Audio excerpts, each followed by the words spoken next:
Welcome to The Courage Effect. I'm Suzanne Weller, and this is a show about growth and unleashing what's possible. You will hear inspiring stories about what courage looks like, how we navigate what's getting in our way, and the opportunities that surface when we choose courage over comfort. Let's get started.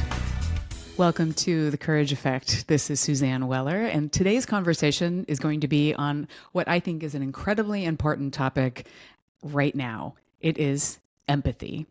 I do really feel like empathy is under attack in our current world. So many people are just looking for divisive ways or their way of getting things done. And we aren't always appreciating what other people are bringing to the table. We aren't really going out of our way to understand others. I feel like this is vital for us to do in our larger world, and especially in our workplace. And my guest today is somebody who specializes in building empathetic leadership. My guest is Patricia Bravo. Patricia does not follow convention. After earning her MBA and advancing through companies acquired by Oracle and IBM, she chose learning over promotion at Starbucks, a decision that shaped her mission today. While in corporate roles, she started teaching on the side, and that led to publishing research and expanded opportunities at the University of Washington at Bothell and UCLA Extension.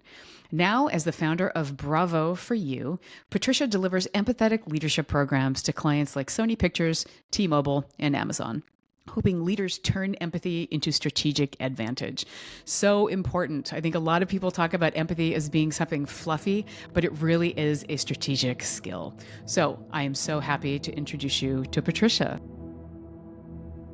Patricia, such a pleasure to have you here. Welcome to The Courage Effect. Nice to see you, Suzanne. Thank you for having me. So I love in your bio how you talk about choosing learning over promotion. And one of the first questions I want to ask you is about your history. So talk to us a little bit about how you arrived to where you are now. Yeah, like a lot of people, I spent a long time in a corporate career. And one of the things that I noticed is leaders who were making a difference across types of businesses, industries, economic cycles, geographies, we're all leading with empathy. And so I had this light bulb when I left corporate life and started my own business. And I thought, I wonder if there's something there. And I really tried to mine the experiences that I had to identify what it was that I noticed. And what the leaders were doing that made a difference is they were empathizing. And what that did for them, it seemed to blend both an opportunity for them to have really healthy, functional team relationships with their teams and their team members, and also generate the business results that they desired for their organization. So that was kind of one light bulb that went off for me. The second one happened a little bit later when I realized that I was coaching and advising leaders through the lens of empathy. We weren't talking about it at that time using that vocabulary. Mm-hmm. But once I stepped out and started examining a little bit more about what it was that was going on, that's when the light bulb went off for me. And I realized, there's something here. I want to explore it a little bit more. I'm curious, when did the word empathy come up for you? Because you're saying that it was something that you really specifically noticed. But I'm wondering, do you have a way to connect those dots in your mind now? I think I've always had an interest in empathy. I'm somebody who's really curious about others, and I always wanted to understand the reasons why people do what they do. And so I often described myself as a student of human behavior. And so I think that was really of interest to me early on, even probably before I got into the professional world. And then the nature of the work that I did required at times that I understand people in order to facilitate organizational effectiveness, or helping leaders and their teams build more effective relationships, or help teams come together in a more powerful way. And so I think it started earlier, and I don't think I attached the word empathy to it until much later, although certainly I was familiar with the concept, but not to the degree in which I've learned in the last few years. Mm.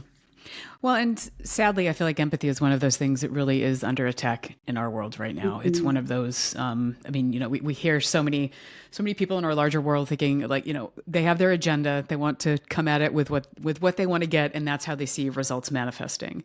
And I believe that courage is a big part of showing up with empathy. So I'd love to hear from you. How does courage flow into empathy, and why does it matter now? Yeah. I mean, I think right now, in the workplace, as in other areas, but I'll kind of focus on the workplace. In the workplace, we're experiencing this extended period of uncertainty. That's how I keep describing it.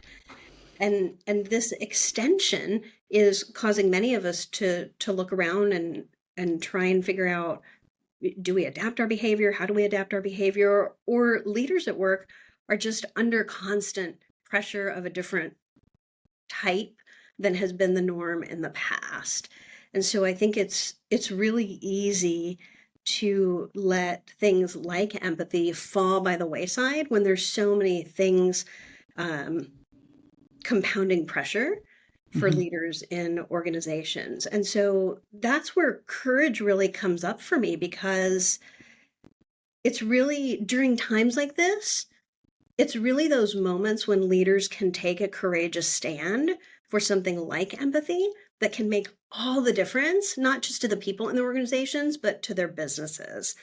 And so, if a leader is willing to adopt an approach that maybe is not quite in favor at the moment, they can actually differentiate themselves. And I learned this a little bit through a leader I interviewed a few years ago when I was doing some research about whether empathy is a vehicle for authentic leadership. And it was a leader based in a large Fortune 500 organization in Latin America. And he said to me that he was leading with empathy in an organization that didn't value it. He didn't use the term cutthroat, but his descriptions of the organization led me to believe that it was a really competitive organization. And so they weren't necessarily embracing empathy. And yet it was something that he very much believed in. And so he took a courageous action and decided that he was going to use his influence as a leader and lead with empathy in a way that was really different in the organization. And so that took some courage on his part. He approached it very incrementally. It wasn't something that he could just kind of jump into fully, but he approached it incrementally. And what happened is that people in the organization began to flock to his organization. He was known as somebody that was doing things differently, and somebody who took the time to understand what people's needs were. Now, he wasn't always able to support exactly what people wanted or desired, but just the fact that he was willing to take the time to invest in them to understand created a different type of bond and a relationship between him and them. And I interviewed some of the team members that he'd worked with, and people were saying things like, if he leaves the company, I'm going to leave the company, or I've followed him to every business unit within the company because I want to work with a leader like that. And so I think there are some stories out there that we can consider right now at this time, where we can invest in some courageous empathy to make a difference when so many people are wrestling with the challenges that we're experiencing, both at a macro and a micro level. Mm. Say a little bit more about what you think empathy looks like in the workplace. So I think a lot about I have a formal definition of empathetic leadership, and I'll share that, but maybe then I can expand a little bit about what it looks like.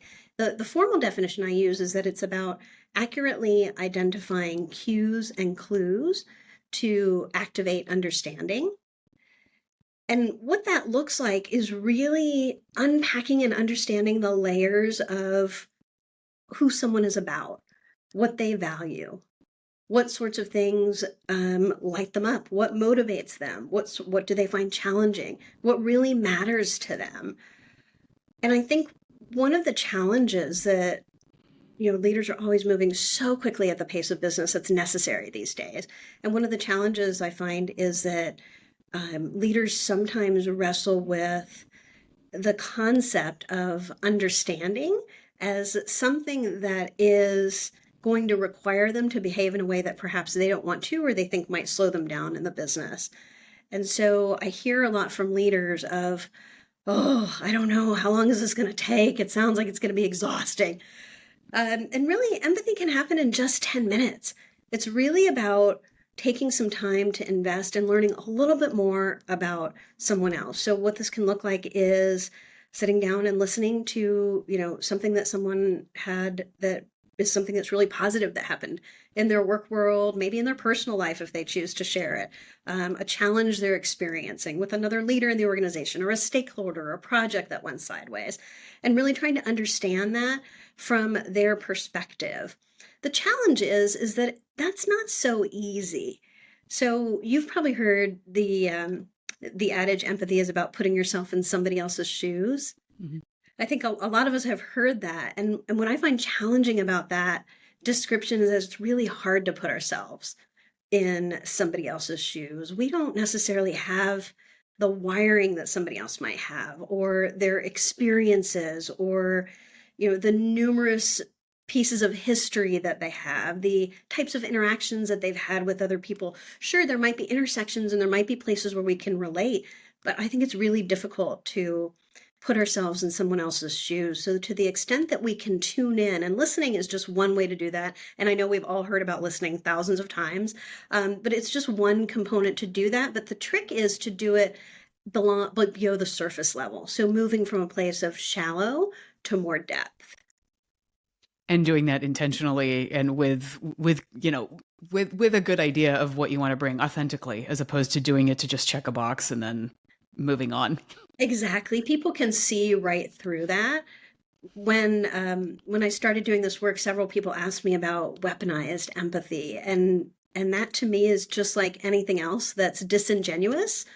No one wants to interact with people that are operating in a just disingenuous way, and they can see through that. And so that comes up in lots of different ways in organization, and I think disingenuous empathy is simply one of those. And so it can be weaponized just like any other behavior. Mm. Do you also think that team building gets a little bit confused with empathy? Sometimes I think sometimes the difference between team building and team development is an area to maybe pull apart or tease apart. And the way I look at it is that team development is kind of broad and macro, and it's really about helping a team get to higher performance. Mm-hmm. And team building is a component of team development. And the team building component, a lot of times, is where trust building happens. And I think that's the intersection with empathy. And so sometimes I think people use different labels because they're not thinking about this all day long like I enjoy. And I think they use different terminology. And so I think often people talk about team building as an idea for developing more trust on a team. And I think if you're thinking about that, I think empathy does the same thing. I think empathy also creates more trust on a team, because the more that you understand people and the more that you understand one another, you develop stronger relationship bonds and allow for more idiosyncrasy. Have you ever heard the term idiosyncrasy credits? No, say more.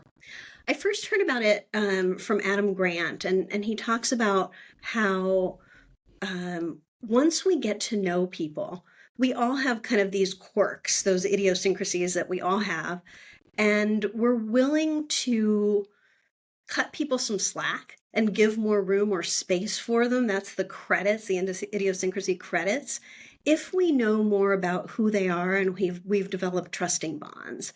And I think when we invest in understanding others and we know what they're about and their motivations and how they operate, and we've learned enough about them that we can maybe even sometimes predict some of their behavior and how they might respond to things, we're more willing to accept their quirks and those behaviors that are maybe outside what we typically see. I love that. Idiosyncrasy credits. Okay, I'm going to definitely research more of that. Thank you, Adam Grant. I want to go back for a second. The reason why I asked you about the team building question is because I've worked with a number of leaders that they think that, that showing empathy is like, oh, I'm just going to take my team out for happy hour, or I'm going to do something that they consider team building, where sometimes getting to know somebody personally, to me, can be a great thing, but it doesn't necessarily build exactly what you said, trust in this process. And I feel that sometimes people can confuse those things. The idea that like, well, I asked them about their family and I asked them about what they like to do, but it doesn't necessarily build them that equity at work. Mm-hmm. Yeah, I think that that's where I really start to think about the layers of understanding that you unpack with empathy. And so there's a surface layer of, sure, this person likes to play baseball on the weekend. But what does that mean for them? Is that something that they've done, their whole life? Is it something they're doing because somebody, invited them to do it? Is it something they're passionate about? And those kinds of questions are the same ones that I might ask somebody in the workplace. Why are they working in this field? Is this just a job for them? Or is this, a path to something greater? Or is this their passion? That information, that insight that you get also helps us in the workplace, especially for leaders in making more effective decisions. And so I think that's another area that links really effectively for leaders in marrying both the human side and the business side. The human side is, maybe trust that we're talking about here, but then there's a business side that I think you can also activate with empathy. And so higher quality decision making is one of those areas. Definitely. And innovation and collaboration and all these other things, I think, that go Exactly. along with that. Yes. So what does it really take to empathize? The first thing is a willingness. So to your point earlier, it's not about checking a box. It's really about investing in another person. And again, I want to reiterate that it just takes 10 minutes, because sometimes when I say investing, people start to think, oh my gosh, is this, 6 months of me doing something? 10-minute increments, you can just unpack a little bit more, a little bit more. And by the way, if anyone's thinking about where am I going to find another 10 minutes, because I recognize that in today's world, even 10 minutes is a lot for some people. I've been advising people to use the approach of strategic subtraction, which is to identify something in your calendar that's maybe a nice to have, not a must have, and we all have them, even me, and to really find 10 minutes that you can use as a substitute for something else that's maybe not as high priority right now, and invest in empathy. So part of it is investing time, some intentionality around it, like you said, and exploring understanding another person through multiple lenses. So I mentioned listening is one of them. Another one is really around engaging your emotions, because I think human connection really happens when you engage at the emotional level. I had a leader that I worked with once that operated as many leaders do. They're rewarded for turning around the business and identifying places where the company can absorb a budget cut, or taking a business into new markets. And they're spending a lot of time kind of cognitively, very intellectually. That's what we need a lot from leaders. And so then when you say to them, hold on, we need you to empathize, and let's start with engaging your emotions, they're like, whew, it feels like whiplash to them. Mm-hmm. And so I had a leader once that really valued this approach, but it wasn't natural for him. And so he chose to pinch himself on his way to a conference room when he was getting ready to go have a meeting with somebody, because it was his reminder of, oh, let me become more present in myself and in my body so I can engage emotionally in this conversation, as well as the intellectual side, which came very naturally for him. It's almost like the rubber band on the wrist that people use. Exactly. Yep. It was just his cue to help remind him. So I think some of those things can help you activate empathy a little bit more effectively. I love the idea of something that is so small but can really make you present in a very meaningful way. Patricia, I'd love to hear from you about myth busting. Why does empathy really matter? Yeah. This gets me excited, because one of my favorite things in working with leaders is when I can see their shoulders come down. And so, like we were talking about, leaders are busy, they're under pressure, they've got a lot going on. And so sometimes the topic of empathy is not the first priority in their minds. And so when I come and talk to them, one of the things that I recognize is that they need to hear quickly some of the things that are actually myths about empathy. And one that comes up frequently is a leader belief that if they invest in empathy, they're going to feel some sort of obligation to respond in a way that's favorable to a request that another is making, that a team is making, or a team member is making, or feel like they need to capitulate because they've gained some understanding about somebody else's point of view. And so one of the things that I like to refer to often is that empathy is about understanding, but understanding does not equal agreement. And so while a team member maybe doesn't want to be put on a particular project because they know it's going to come with a tricky stakeholder who's maybe not the most pleasant to work with, but a leader doesn't have anybody else to put on that project, or maybe it's a developmental opportunity for this team member. So the leader can understand that that team member might have some reluctance to be placed on this project. But what that does is it gives the leader information to inform their response and maybe lower the barriers a little bit of resistance and that team member might have or apprehension, and then approach the response in a way that the team member can more readily accept it, or recognize that that team member might need to accept it over a period of time, and then maybe it's going to take 2 or 3 conversations. And so empathy is about understanding, but understanding does not equal agreement is one that I notice kind of the leader's shoulders relax a little bit once they realize, this is really about me gaining more insight. And I think that also leads to more effective decision making, because leaders are looking at, dashboards and KPIs and OKRs and whatever that, is necessary in their organizations. And then they have another data point that's the human side that can also inform that equation so they can make a more well-rounded decision. I think the other myth that maybe is not as well observed, that and I have to raise my hand here because we all fall into this trap, is particularly when people are moving quickly, we tend to jump to judgment. And so I think empathy really competes with judgment. And I'd like to say that it never happens to me, but I fall into that trap too. But if you are investing in empathizing and it's at the forefront of your mind, and you're going to be investing, in 10-minute increments with your team or your team members, it encourages thought about understanding the other person. It puts you in the space of the other person rather in our own space. And so I'm sure, we've all fallen into the trap of judgment and then learned the hard way that maybe we weren't accurate. And so I think that's kind of a myth that is one to bust as well, but one that doesn't necessarily come up so overtly.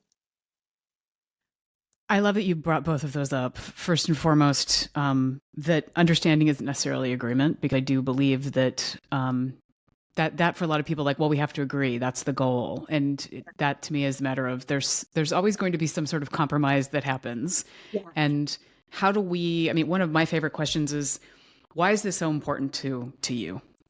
Yeah. Like this is where I am. Yeah. Talk to me about why this is, where you are is important to you. Mm-hmm. Because that for me is always an empathy getter. And it does exactly what you brought up as the second myth. It takes me out of the judgment part of my brain, where I'm like, okay, this is the result that I want and what I need to get. It's like, well, maybe this isn't the best result. So open up and allow that to come in. Right. Yeah. You can learn more of the facts, or something that somebody's wrestling with, or maybe they have an emotional reason that they may not even recognize that's behind it, and it allows you to work through it a little bit more effectively. I find this as a coach, when I ask a similar question to that in coaching with people, like, well, why is this so important to you? It's different when we have to vocalize that to somebody, because sometimes we get so dug in that we're like, well, why am I so passionate about this? I think that talking about that can be quite a game changer. Mm-hmm. Yeah, that makes a lot of sense. Yeah, just bringing it literally out loud into the world. Yeah. Well, and as you talked about, we all have goals, we have OKRs, we're all biased for action, or not all of us, but so many of us have that bias for action, and we want those results. We're so focused on results. Talk to us a little bit about the impact and the value of empathy, because that is one of the things that, as you said, people think it's this big investment, it's going to slow things down, and they don't necessarily have time for it. Yeah. Why should leaders invest in empathy? Yes. Oh, I love you just brought up that leaders think it's going to slow things down. And I think that is something a lot of people jump to. And one area where I like to encourage that leaders maybe consider a reframe is that it's not about slowing down business. It's actually about creating relationship shortcuts, which saves time. And I have yet to meet a leader that doesn't want to save time. I'm looking for them. If you see them, let me know, because I think they're a unicorn. But I think relationship shortcuts save time. And so by empathizing, by understanding others, you do get a little bit not a crystal ball, but a little bit of a predictive quality where you start to understand, oh, if I go talk to this team member about speaking on a stage, I know they're going to be reluctant because they don't like to speak up a lot in meetings. They're a little, nervous when they're asked to do presentations. And so you can use that information and that insight to prepare and to also continue to build a relationship with them in a way that over time, you might approach that person and say, I know speaking engagements are not your favorite. I've got one coming up for you. Will you be, more open to considering it, knowing that you've had success these last 2 times? And so all of a sudden it goes from maybe 2 or 3 different discussions to one because you've built that relationship shortcut. So you do save some time. And so that's one area that I think really matters where you get the impact.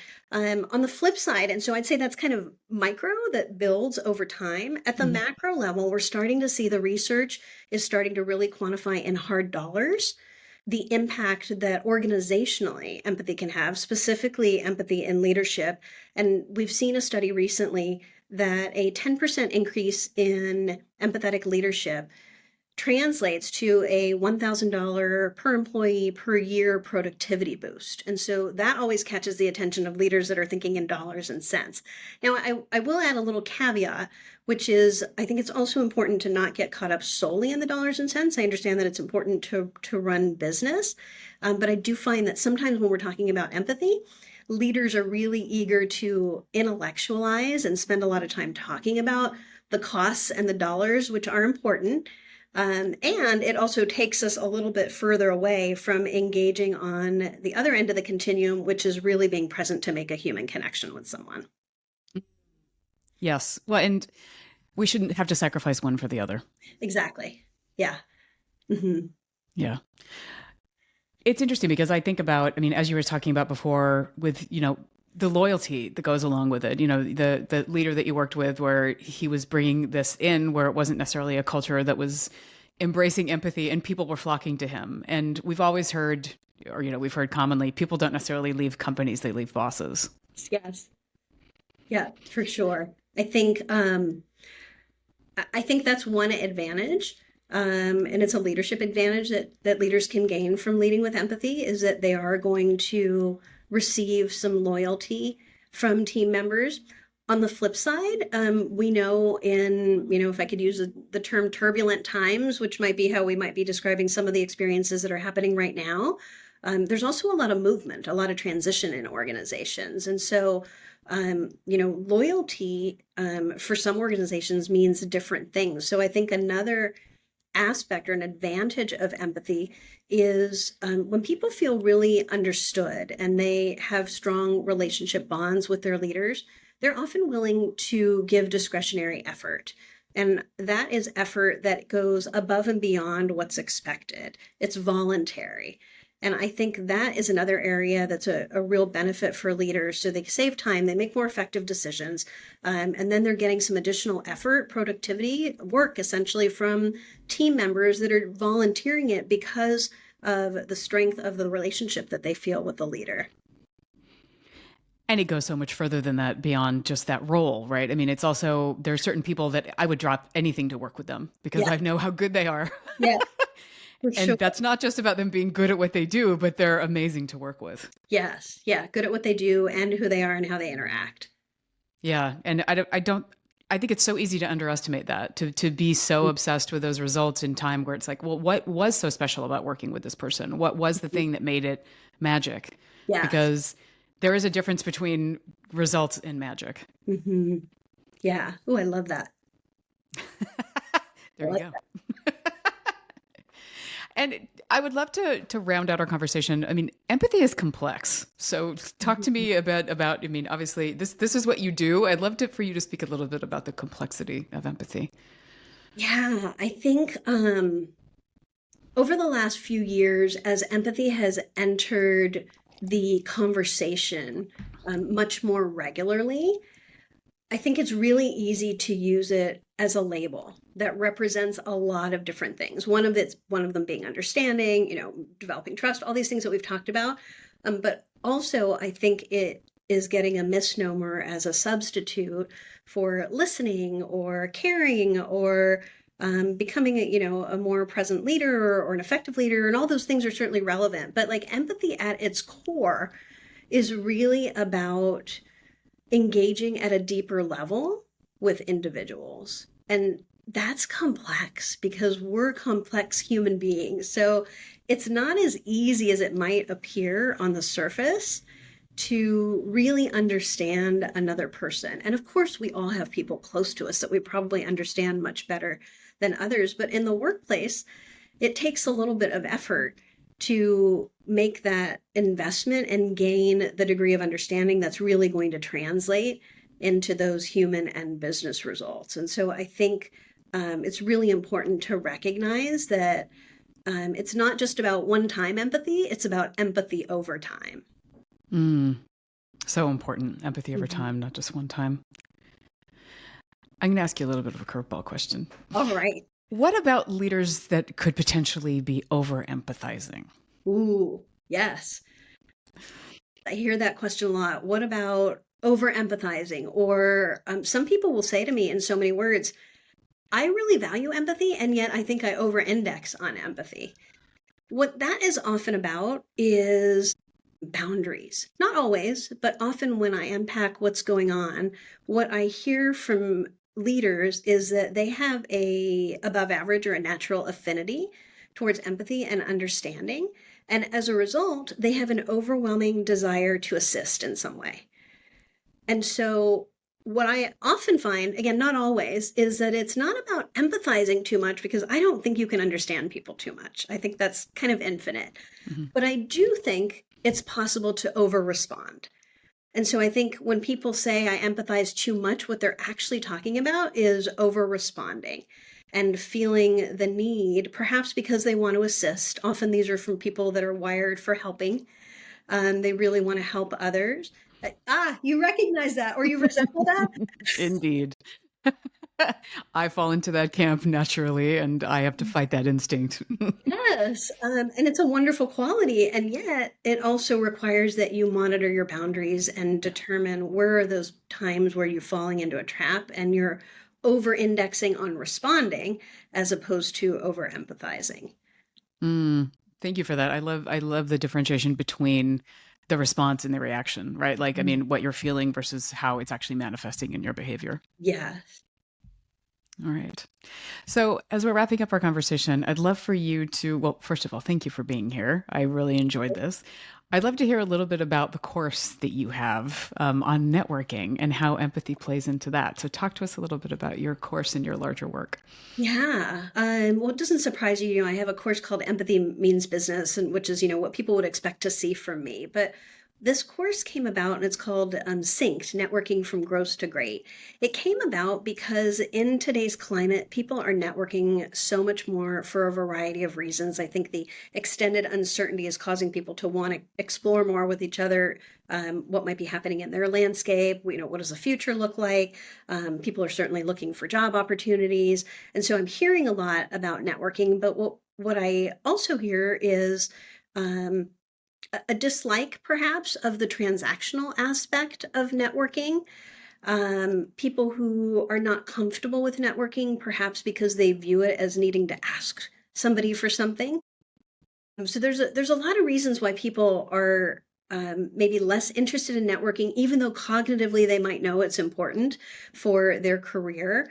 And so it struck me that one of the things I've seen and experienced myself in networking that is most valuable is the value of empathy in networking in a relationship between two people. Because at the end of the day, a valuable networking partnership or relationship is where both people are benefiting.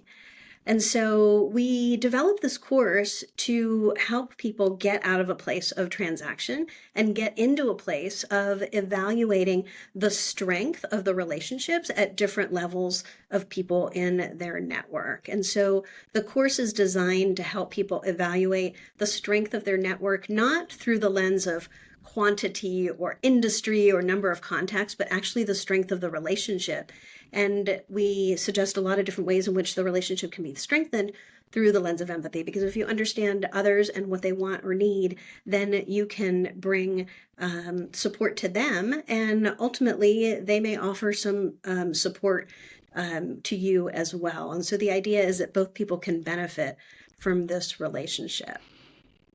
So important. And because relationships are about choice, what are the ones that what level do we decide to invest in it? But Yeah. I really appreciate you talking about it being symbiotic, because so much of the time it's not just, give and take, but it's the idea of how do you make it mutually beneficial? And that doesn't mean that it's going to be the exact same thing for each person. Correct. Yeah, definitely.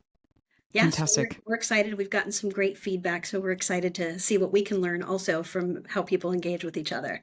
Nice. I really appreciate bringing the empathy lens to that, because we don't necessarily think about it in that way. I think and especially when you use the word networking, because a lot of people think about that as being very self-fulfilling. So it's like, okay, how do I do this in a way where it's not just about me and I'm able to make it a great experience for the people that I'm also interacting with, which will then also benefit me. But Exactly. it's not just about you. Exactly. And also, I have found for people that are perhaps earlier in their career and are talking to people with more experience, they feel they don't have anything to bring to the conversation, which I find 99.9% of the time is not true. They just may not know the types of things that somebody else might find valuable. And so if you empathize and get to know that person, there may be a light bulb that goes off, like, oh, I have something actually I can contribute to this person that I hadn't thought would be of value to them. That's great. That's great. I'm going to do a few takeaways from what I heard from our conversation about empathy. Empathy doesn't have to be a massive investment. It's something that you can do in a shorter or relatively shorter period of time than maybe you expect. Empathy is about understanding, but understanding isn't necessarily about agreement, ensuring that we differentiate and have an idea of what our intentions are and what we want to get out of it. And I love the idea of empathy is about creating relationship shortcuts that save time. So it really is about building equity in a relationship with somebody that you know that you can rely upon later, and to build that connective tissue other than it just being transactional in nature. Yeah, definitely. That's great. Any final thoughts as we wrap up, Patricia? This has been great, Suzanne. Thank you for making time for this. I'm excited to continue to see what kind of a ripple effect people can have with empathy, because empathy is really within everybody's reach. I couldn't agree more. And it takes courage to do it and to actually make the investment to do it. So thank you so much for being here, Patricia. A pleasure. Likewise. Thank you, everybody, for listening. Take care. Stay courageous. The Courage Effect is brought to you by Weller Collaboration. If you're looking for a leadership coach, maybe a speaker or a consultant to help you or your team be more courageous and adaptable, we would love to have a conversation. More information is available via the links in our show notes. Please spread the word about the Courage Effect. You taking a few minutes to rate or review your favorite episodes or share them with people in your universe makes a big difference. And don't forget to subscribe so you never miss an episode. For more information about the show, me, our amazing guests, or you'd like to apply to be a guest on the show, please contact us via our website at thecourageeffect.com. It takes a village to bring this show to you.